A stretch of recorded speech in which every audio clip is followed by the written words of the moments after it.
I secretly got a DNA test because our newborn looked nothing like me. The results showed she wasn't my biological daughter. When I confronted my wife, she laughed, told me science isn't always accurate, and said I was being dramatic. Hello, Reddit I plus here. I secretly ordered a DNA test for our newborn because she looked nothing like me. When the results came back proving I wasn't her biological father, my wife smiled, folded the report in half, and said, "Science isn't always right. Stop acting like this changes anything. You're still her father." I packed a duffel bag, left my wedding ring on the kitchen counter, and walked out. The only thing I left behind was a note.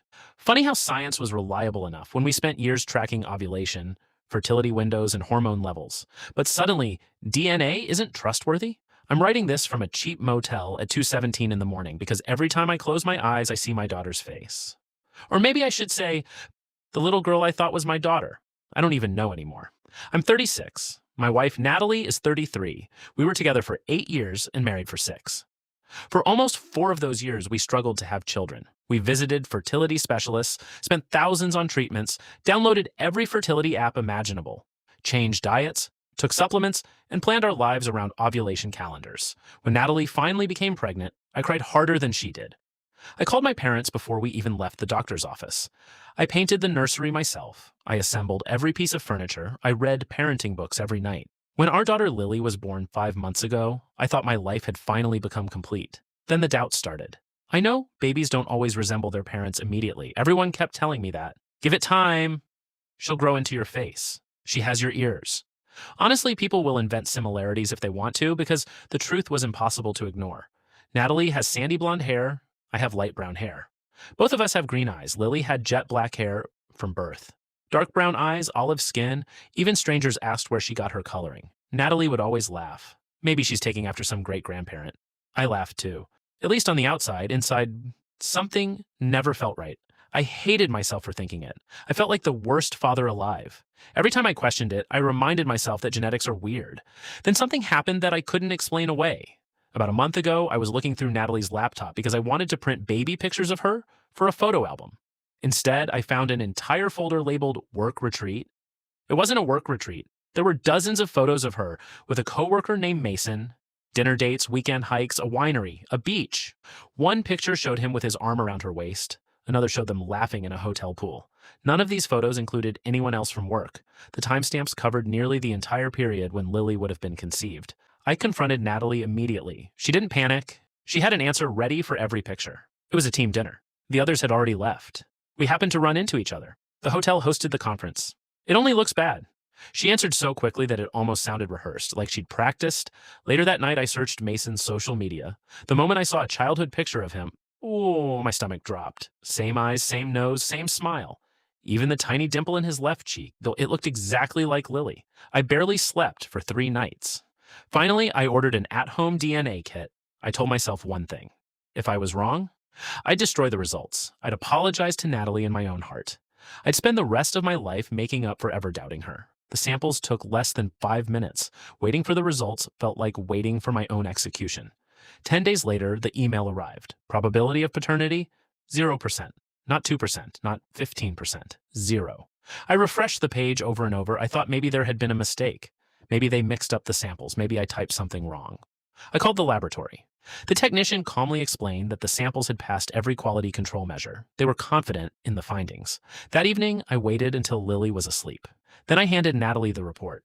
She looked at it for maybe 10 seconds, then she shrugged. "You actually did one of these?" I nodded. "Explain this." She sighed. "Those things aren't perfect." "What?" "Science changes all the time. The report literally says I'm excluded as her biological father." So? She leaned back in her chair. "You're making a bigger deal out of this than it needs to be." I couldn't believe what I was hearing. "You lied to me." "No. This says I'm not Lily's father. It says you're not her biological father." I stared at her. She continued. "You're still the man who's been changing diapers, getting up at night, feeding her, and loving her." I asked the question as calmly as I could. "Is Mason her father?" She folded her arms. "I'm not entertaining ridiculous accusations." "Then tell me no. I'm not rewarding paranoia. Tell me he's not her father. You need therapy. Not a denial, not once. Just another attack on me. I suggested we go to an independent hospital and repeat the DNA test. She refused immediately. It would traumatize Lily. She's 5 months old. "It isn't necessary," I asked again. She refused again. Then she actually said something I'll never forget. Families are built by love, not biology, I replied quietly. Affairs are built by lies. Her expression changed for the first time. She looked angry, not guilty, angry. She accused me of trying to abandon my responsibilities. She said real fathers don't walk away because of paperwork. She said I was selfish, immature, heartless. By then I wasn't even listening anymore. I packed a bag. She stood in the hallway holding Lily. You'll regret this. I looked at the baby one last time. I loved her. That was the cruelest part. None of this was her fault. But every time I looked at her, I saw another man's face. And every time I looked at Natalie, I saw a stranger. So I left. Over the next week, my phone exploded. Her parents, her siblings, mutual friends, everyone had apparently heard a completely different version of events. According to Natalie, I'd become obsessed with conspiracy theories and DNA testing. She told everyone I abandoned my wife and child because the baby inherited recessive genes. Her mother actually told me, a real man doesn't need matching DNA to love his child. I answered calmly. A real wife doesn't need another man's DNA to have one. She hung up. Then I checked our phone records. That was the moment every remaining doubt disappeared. Natalie and Mason had exchanged over 1,100 text messages during her pregnancy.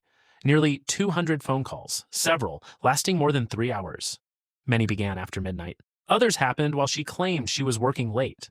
One weekend, she'd supposedly attended a women's wellness retreat. Her phone had spent almost 16 straight hours connected to a cell tower less than half a mile from Mason's apartment. I confronted her one last time. Did you sleep with him? Long silence. Finally, I refused to answer questions that insult my integrity. I laughed, actually laughed, because innocent people answer that question in one word. No, that's all it takes. Instead, she gave me another speech about trust. The next morning, I hired a divorce attorney. Things became even uglier after she was served. A week later, my attorney called. We received something interesting. Natalie had filed paperwork demanding child support for Lily. She claimed I'd acted as the child's father since birth, and therefore had a financial obligation regardless of biology. I couldn't believe it. She admitted through legal paperwork that biology didn't matter, but she still hadn't admitted I wasn't the father. My lawyer smiled. Don't worry. During the discovery process, we requested every piece of communication between Natalie and Mason. Neither of them expected that. Apparently, they'd forgotten deleted messages can sometimes be recovered. Thousands of texts surfaced. Most were ordinary, some weren't. One message stopped me cold. It had been sent by Natalie 2 weeks after she learned she was pregnant. I really hope she's his. He'll never question it, Mason replied less than a minute later. If he does, deny everything. Once he signs the birth certificate, he'll be stuck. I read that exchange at least 20 times. Every word felt like another knife. There it was, not doubt, not confusion.